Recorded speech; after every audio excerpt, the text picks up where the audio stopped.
Special security force SSF এর 40তম প্রতিষ্ঠা বার্ষিকীতে বাহিনীটির সদস্যদের আধুনিক ও সময়োপযোগী নিরাপত্তা দক্ষতা অর্জনের আহ্বান জানিয়েছেন প্রধানমন্ত্রী তারেক রহমান।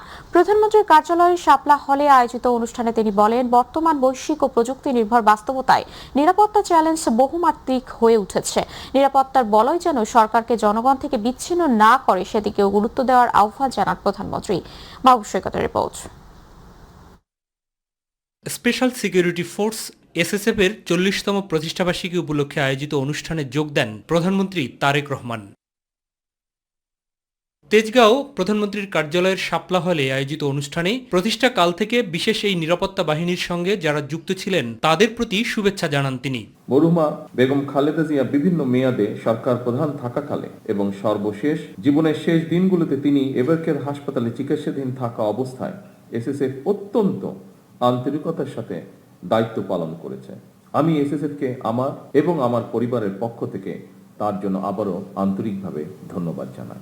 বর্তমান সময়ের বহুমাত্রিক নিরাপত্তা চ্যালেঞ্জ মোকাবিলায় আধুনিক ও যুগোপযোগী প্রশিক্ষণের মাধ্যমে এসএসএফ সদস্যদের সার্বক্ষণিক প্রস্তুত রাখার উপরও গুরুত্ব আরোপ করেন সরকার প্রধান। বর্তমানে আর্থসামাজিক রাজনৈতিক অবস্থা ব্যবস্থা, ভূ রাজনৈতিক পরিস্থিতি এবং তথ্য প্রযুক্তির অবাধ বিকাশের ফলে বহুমাত্রিক নিরাপত্তা চ্যালেঞ্জ তৈরি হয়েছে। একটি বিশেষায়িত বাহিনী হিসেবে সাহস, দক্ষতা, কৌশল এবং সর্বাধুনিক প্রযুক্তিতে এসএসএফ এর পিছিয়ে থাকার কোনো সুযোগ নেই। একই সাথে নিরাপত্তা ব্যবস্থা বজায় রাখা এবং নাগরিক জীবনের স্বাচ্ছন্দ্য নিশ্চিত করতে ভারসাম্য বজায় রাখারও নির্দেশনা দেন প্রধানমন্ত্রী।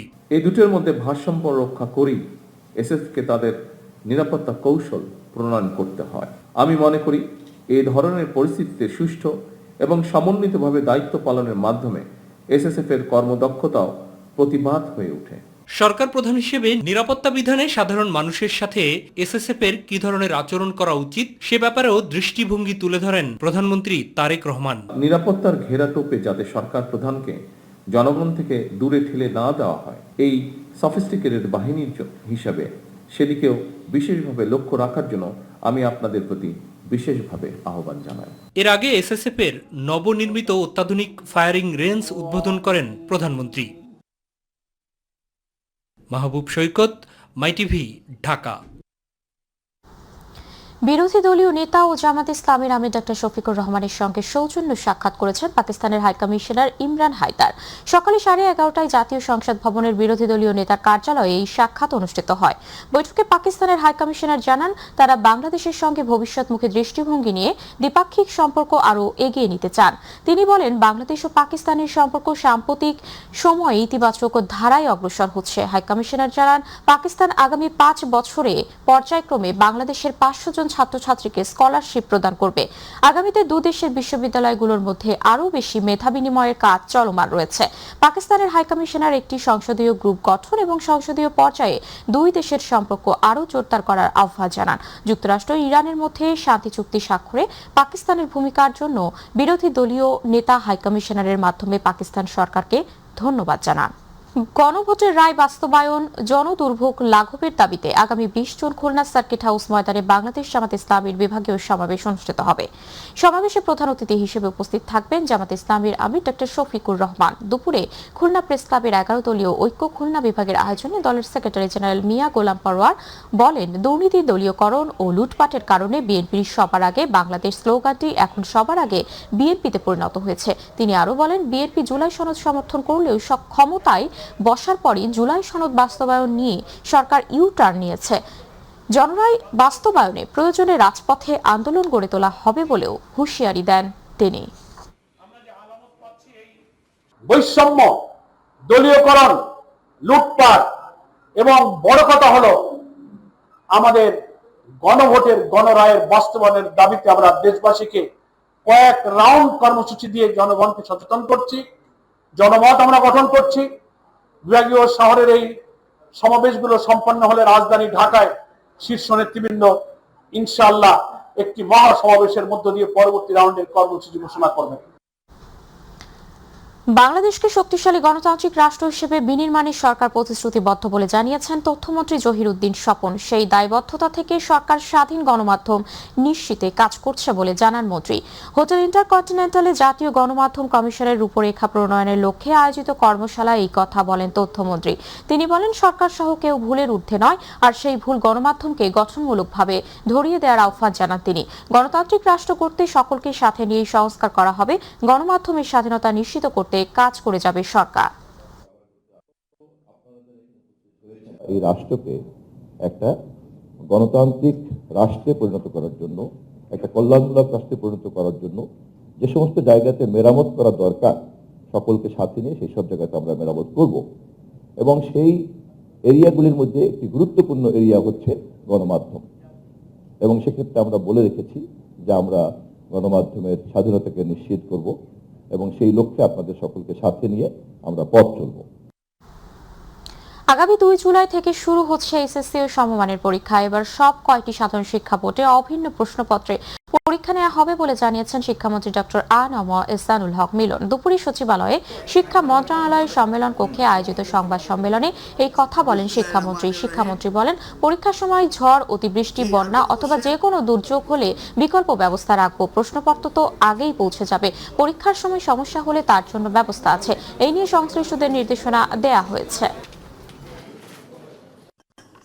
সারা বাংলাদেশে আমরা একক প্রশ্নে এবার পরীক্ষার ব্যবস্থা করেছি, দেখি কি হয়। এটা আপনারা জানেন, এক এক বোর্ডের সাথে এক এক বোর্ডের প্রতিযোগিতা থাকে। কোনো বোর্ড বলে একটু রিল্যাক্স প্রশ্ন করে, কোনো বোর্ড স্ট্রং প্রশ্ন করে। এক বাংলাদেশে পরীক্ষা দেবে এসএসসি এবং এইচএসসি ভিন্ন প্রস্তুত হতে পারে না, এটা হয় না। আপনার ও লেভেল, এ লেভেলে এক দেশ থেকে আরেক দেশে প্রশ্ন উত্তর ভিন্ন হয় না, সেই জন্য আমরা এটা করেছি। পদ্মা সেতুর পিলারের পাশে থেকে মাটি কাটার বিষয়টি নিয়ে জনমনে তৈরি হওয়া উদ্বেগকে ভুল ধারণা বলে মন্তব্য করেছেন সড়ক পরিবহন ও সেতুমন্ত্রী শেখ রবিউল আলম। দুপুরে সচিবালয়ে গণমাধ্যম কেন্দ্রে বিএসআরএফ সংলাপে অংশ নিয়ে তিনি বলেন, ঢাকায় একটি সমন্বিত যোগাযোগ ব্যবস্থা গড়ে তোলা হবে। 2.5 বছরের মধ্যে রাজধানী থেকে 4টি আন্তজেলা বাস টার্মিনাল সরিয়ে নেওয়া হবে বলেও জানান সড়ক পরিবহন ও সেতুমন্ত্রী। আরো জানাচ্ছেন রাকিব হাসান। সচিবালয়ে গণমাধ্যম কেন্দ্রে বাংলাদেশ সেক্রেটারিয়েট রিপোর্টার্স ফোরাম আয়োজিত বিএসআরএফ সংলাপে অতিথি হিসেবে যোগ দেন সড়ক পরিবহন ও সেতু এবং নৌ পরিবহন ও রেলপথ মন্ত্রী শেখ রবিউল আলম। পদ্মা সেতুর পিলারের পাশে মাটি কাটা নিয়ে সাংবাদিকদের প্রশ্নের জবাবে তিনি জানান, যে মাটি সরানো হচ্ছে সেটি মূল কাঠামোর অংশ নয়। যে মাটিটা কাটা হচ্ছে সেই মাটিটা ওখানে সরানোর কথা ছিল, থাকার কথা ছিল না, সরিয়ে ফেলানোর কথা ছিল, তাই সরানো হচ্ছে। দেখে মনে হচ্ছে পিলারের গোড়ায় মানে গর্ত হয়ে যাচ্ছে। এই পিলারের সাথে, এই স্ট্রাকচারের সাথে ওই মাটির কোনো সম্পর্ক নেই। কিন্তু এরকম একটা ধারণা সাধারণ মানুষের যেটা থাকে, আরে ভাই পিলারের নিচে মাটি কেটে যাচ্ছে, পিলার তো পড়ে যাবে, পিলার তো সমস্যা হবে। ইঞ্জিনিয়ারিং ভাষা এটা না। আর এখন হয়তো সেন্টিমেন্টের জায়গা থেকে মনে হচ্ছে যে মাটি সরাই কোথায় নিয়ে যাওয়া হচ্ছে। আলটিমেটলি এই ধারণাটা হওয়ার একটাই কারণ হচ্ছে, মাটিগুলি প্রাথমিক পর্যায়ে সেতু চলাচলের জন্য উন্মুক্ত হওয়ার পরে সরানো উচিত ছিল, কিন্তু সেটা সরানো হয় নাই। এখন সরানো হচ্ছে বিদায় এইটা আমরা ওই কাজের সাথে সিমিলার মনে করছি না, মনে করছে ভিন্ন কিছু করে মাটি বিক্রি করে কেউ হয়তো কোনো গোষ্ঠী লাভবান হচ্ছে। এই মাটি সরানো তার অংশ না, এই মাটি সরানো ব্রিজ বানানোর কনস্ট্রাকশনেরই অংশ। গণপরিবহন ব্যবস্থাপনা ও চলাচলের ক্ষেত্রে শৃঙ্খলা আনা হবে জানিয়ে মন্ত্রী বলেন, 2.5 বছরের মধ্যে রাজধানী থেকে সরিয়ে নেওয়া হবে 4টি আন্তজেলা বাস টার্মিনাল। সায়দাবাদ স্ট্যান্ড আস্তে আস্তে কাজ করে চলে যাবে, ফুলবাড়ি স্ট্যান্ডে চলে যাবে কিরানীগঞ্জে, আপনি জেলখানার ঠিক অপোজিটে, গাবতলিটা চলে যাবে হিমায়তপুরে। এরকমভাবে টার্মিনালটা শিফট হবে, কিন্তু এখনই হচ্ছে না, এখন ডিপো হিসাবে ওখানে ব্যবহার হবে। আমরা ইতিমধ্যে পদক্ষেপ নিয়েছি যে বাস ব্যক্তি মালিকানায় একই রুটে 2-4-10 জন মালিকের বাস বিচ্ছিন্নভাবে চলবে না, যেটা প্রতিযোগিতা হয়। কেউ স্ট্যান্ডে থামে না, স্ট্যান্ডও নির্দিষ্ট নয়, লোক যেখানে হাত তোলে সেখানে থামিয়ে দেয়। এই পদ্ধতিতে আমরা বাস আর চালাবো না।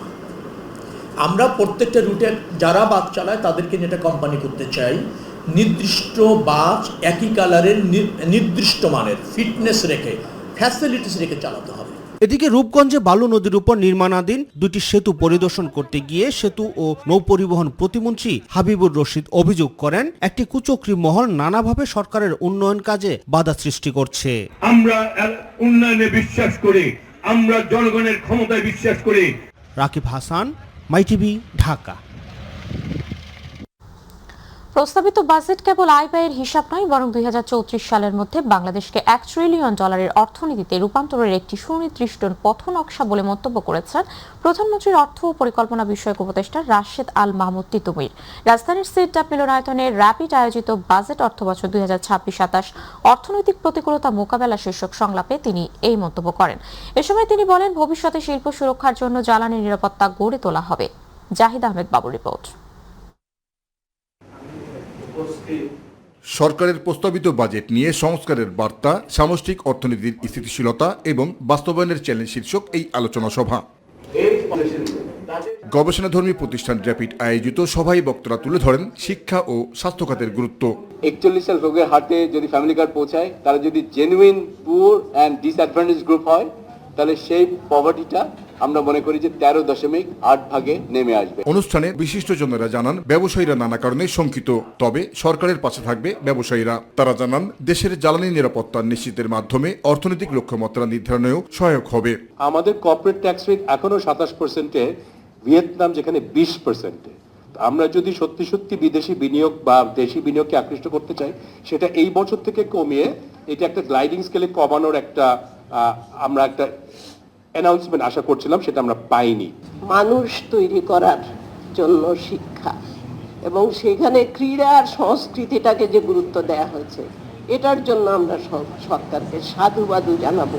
এ সময় প্রধানমন্ত্রীর অর্থ ও পরিকল্পনা বিষয়ক উপদেষ্টা রাশেদ আল মাহমুদ তিতুমির কথা বলেন সরকারের প্রস্তাবিত বাজেটের আয় ব্যয় প্রসঙ্গে। এবারের বাজেটেই কিন্তু ট্যাক্স স্ট্রাকচারের ক্ষেত্রে কর কাঠামো কতদিন নির্দিষ্ট করা হয়েছে এবং বাংলাদেশের ইতিহাসে প্রথম বাজেট যেখানে এই বিষয়টা পরিষ্কার করে দেওয়া হয়েছে, কারণ এই বাস্তবতার নিরিখে এই বাজেট প্রণীত হয়েছে। $1 ট্রিলিয়ন অর্থনীতির দিকে আমরা যাচ্ছি। বাজেটে কৌশল দেওয়া হয়েছে এবং সাথে সাথে বরাদ্দও উল্লেখ করা হয়েছে।